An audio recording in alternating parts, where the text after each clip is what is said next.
So news now in business, Grace Kennedy Group is reporting an 18% increase in profits for 2018. Profits for the year came in at $871 million. GK revenues also went up by $5.1 billion, reaching $97.5 billion for the year.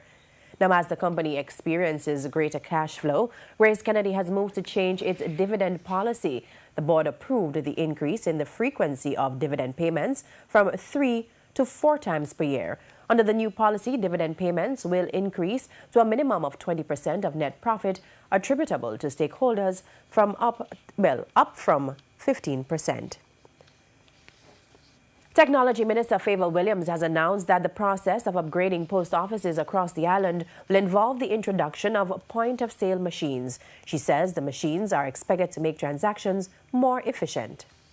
Tell you, coming from the Ministry of Finance and the Public Service, where I sat on the Public Investment Management Committee, there was a submission from the post office to install point-of-sale equipment across the network. I was a little bit alarmed that they didn't have that already, but that's a part of the computerization that they'll be looking to do.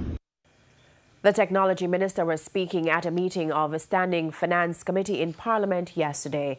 And that's the Business Day. When we come back, news from overseas.